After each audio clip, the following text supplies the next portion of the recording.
condition of human life. This is fixed. This is clearly good or bad. Fate raises up and fate casts down, the happy and unhappy alike. No man can foretell his fate. King Creon is happy, as I count happiness, victorious in battle, sole governor of the land, fortunate father of children nobly born. Here comes the king himself. King Creon of Thebes. What is his counsel? Why has he summoned you all? To hear him.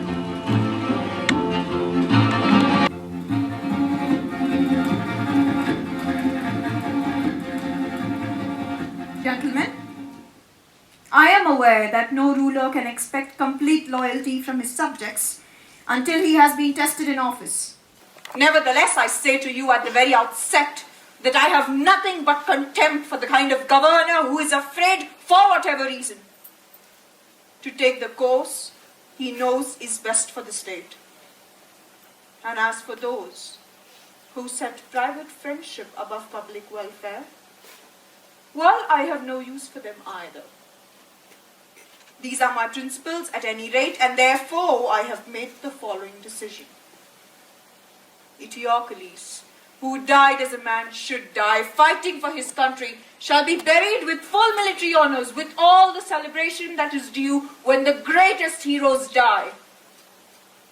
But his brother, Polynices, who broke his exile to come back with fire and sword against his native city, against the shrines of his father's gods, whose one idea was to spill the blood of his blood and sell his own people to slavery. Polynices, I say, is to have no burial. No man is to touch him or say the least prayer for him. He shall lie on that plain unburied, and the birds and scavenging dogs can do with him whatever they like. This is my command. Ismini? Ismini? Ismini? Dear sister, you would think we had already suffered enough. There is no grief I can imagine that we have not gone through, and now this? Have they told you of the new decree of King Creon? I have heard nothing. I only know that we two sisters have lost our two brothers, a double death in a single hour. But beyond this, nothing. I thought so. There is something we must do. Why do you speak so strangely? Listen, Ismini. Creon buried our brother Eteocles with full military honors, gave him a soldier's funeral, and it was right that he should. But Polynices, Creon has sworn that no one shall mourn him, no one shall bury him, that his body lie there in those fields, a sweet treasure for carrion birds to find as they search for food. There it is. And now you can prove what you really are, a true sister or a traitor to this family. What could I possibly do? Antigone, you are mad. Ismini, you must decide whether you will help me or not. I don't understand you. Help you in what? I am going to bury him. Will you come? Bury him? You just said the new law forbids it. He's my brother. And he's your brother too. But think of the danger, Antigone. Think of what Creon will do. Creon is not enough to stand in my way. But Antigone, think of how much more terrible than these our own death shall be if we go against Creon and do what he has forbidden. We're only women, Antigone. We cannot fight with men. The law is strong, and we must give in to the law. That is what you think? Then I should not want you even if you ask to come. You may do as you like, Ismini, but I will bury him. And if I should die, then I say that this crime is holy. It is the dead, not the living, that make the longest demands. We die forever. You may do as you like, Ismini, since apparently the laws of the gods mean nothing to you. They mean a great deal to me, but I have no strength to break laws that were made for public good. That must be your excuse, I suppose. But as for me, I will bury the brother that I love. Antigone, I'm so afraid for you.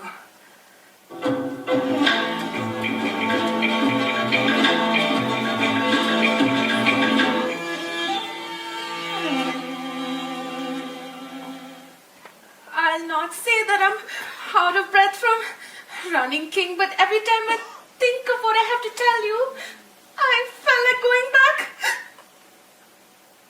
But good sense won out. At least I think it was good sense. Lady, And so I'm here to tell you a story that makes no sense at all. But I'll tell you anyways, because you know what they say. What's going to happen is going to come happen. now, tell me, what is it? I didn't do it. I did not see who did it. You must not blame me for what someone else has done. A comprehensive defense. More effective, perhaps, if I knew its purpose. Woman, come here, tell me, what is it? A dreadful thing. I do not know how. Out with it, I'm telling you now. Well then, out there, the dead man, Polynices. Someone's given him a burial and is gone. And the man who dared to do this? It was not me. You must believe me. Bring me the man. Bring you the man. I like nothing better but to bring you the man. Gods.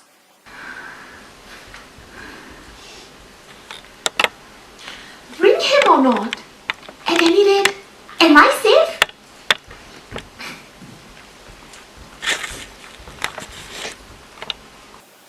Are you wondering, could it be the gods that have done this? The gods. Intolerable! The gods favor this corpse. Why? How had he served them? Tried to loot their temples, burn their images, yes, and the state and its laws with it. Is it your senile opinion that the gods love to honor bad men? A pious thought, king? May I speak?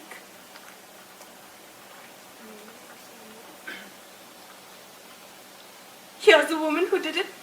We caught her in the very act of burying him. Take her then. Question her. Judge her as you may. For I'm through with this now and I'm very glad of it. But this is Antigone. Why have you brought her here?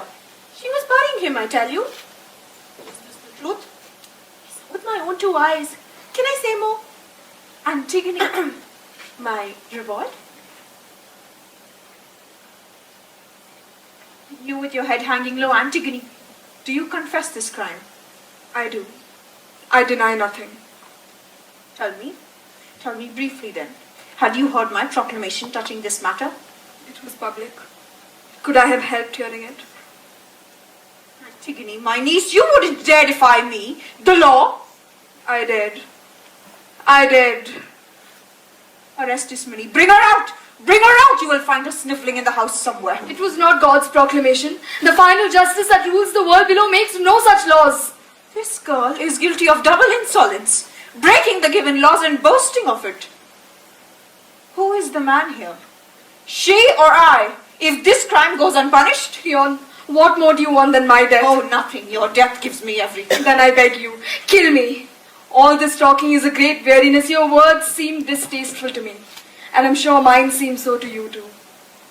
All your thoughts, Antigone, are for Polynices. And Eteocles? Was he not your brother too? My brother too. And you insult his memory. The dead man would not say that I insulted. He would, for you honor a traitor just as much as him. Traitor or not, but a brother, an equal in blood. Polynices brought war on this country. Eteocles defended it. Nevertheless, there is honor due all the dead. Not the same for the wicked as for the just, Antigone. Which of us can say what the gods hold wicked? Your mind's a traitor. Crimes kept in the dark. Cry for the light, and the garden range shudders. But for now, much worse than this is brazen boasting of barefaced anarchy. I should have praise and honor for what I have done. All these men here would praise me had their lips not been frozen shut in fear of you. You are alone in that opinion. No, they are with me. But they keep their tongues in leash. Maybe, but you are guilty and they are not. There is no guilt and reverence for the dead. And you, Ismini, here you come. Snake in my ordered house, sucking my blood stealthily, while all this time I never knew that these two sisters were aiming at my throne. Do you confess your share in this crime or deny it? Answer me! Yes. If she will let me say so, I am guilty. No, Ismini. You have no right to say so. You would not help me, and now I will not have you help me. But now I understand what you meant, and I'm here to join you, to take my share of punishment. The dead man and the gods that rule the dead know whose act this was. Words are not friends, Ismini. You refuse me, Antigone. I want to die with you. You shall not lessen my death by sharing it. But what do I care for life when you are gone? Can I do nothing? Yes. Save yourself. I shall not envy you. There are those that will praise you. I shall have honor too. Take her away. And gentlemen, I beg you to observe these girls. One has just now lost her mind. The other, it seems, never had a mind at all. But we are equally guilty. How can I go on living without her? Oh, you are. She's already dead. But Antigone is your own son's bride to I be. want no wicked women for my sons. Dearest Haman, how your father wrongs you. Tiresias, may the blind prophet help you see better. Listen to the prophet Creon. What new things have you to tell us, Tiresias? I have much to tell you. Give in to the dead man. Do not fight with the corpse. What glory is it to kill a man who is dead? All men make mistakes. But a good man yields when he knows his course is wrong and repairs the evil. You forget yourself. You are speaking to your king. You plan to thrust Antigone, the child of this world, into the living night, and you have kept from the gods below Polynices, the child that is theirs, the one on her grave before her death, and the other, dead, denied the grave. This is your crime, and the Furies and the dark gods of hell are swift with terrible punishment for you. Oh, Tiresias, it is a sorry thing to see a wise man sell his wisdom, let out his words for hire. Your only crime here is your pride. It is for your own good that I speak as I do. You have a certain skill, but you have sold out. Maybe one day we'll learn to control a wiser tongue in a better head.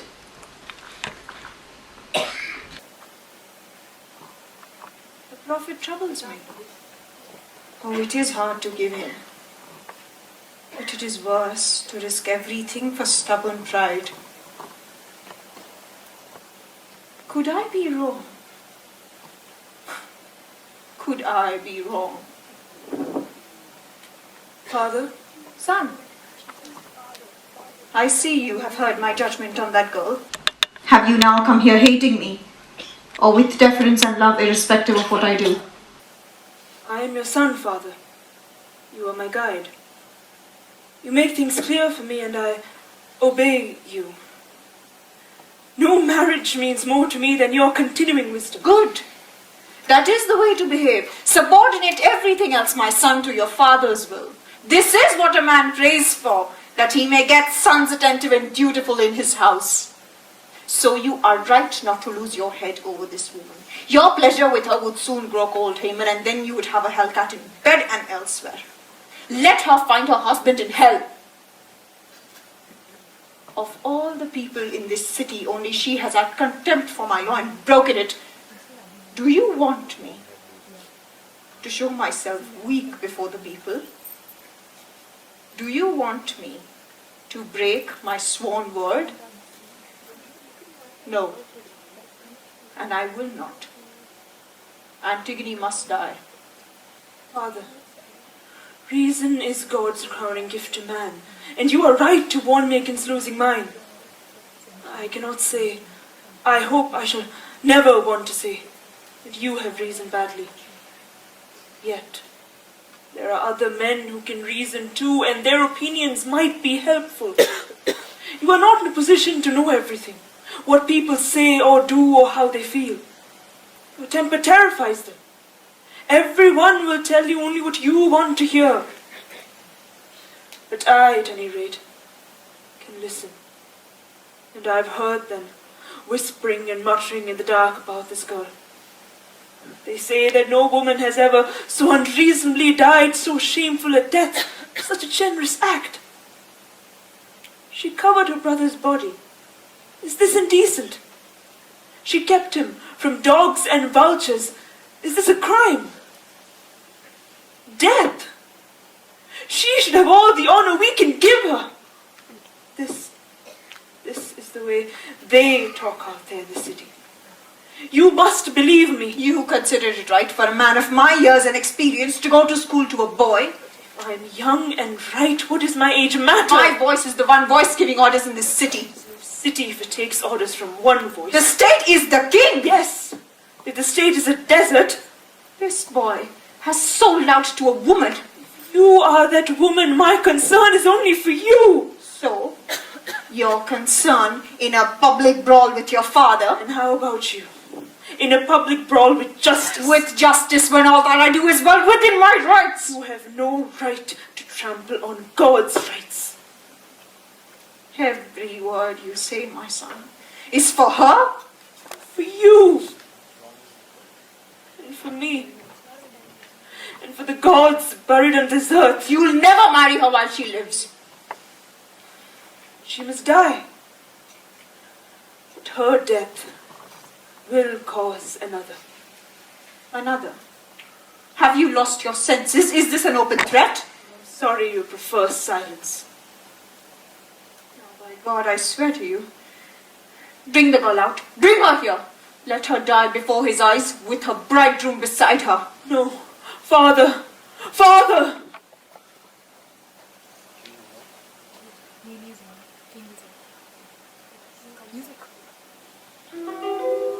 Look upon me. Pity me. Turning back at the night's edge to say goodbye to a sun that shines for me no longer. Now sleepy death summons me. Down to that cold shore where there is no bright sound, nor real music. Let me go. Since all your words are bitter, and the very light of the sun shines cold upon me. Lead me to my vigil, where I shall have no love, nor lamentation, no song, but silence.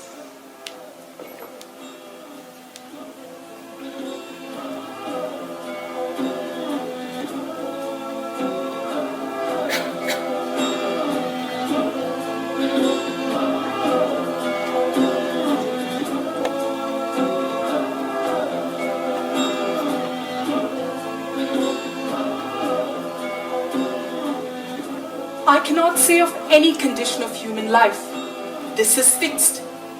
Take the case of Creon.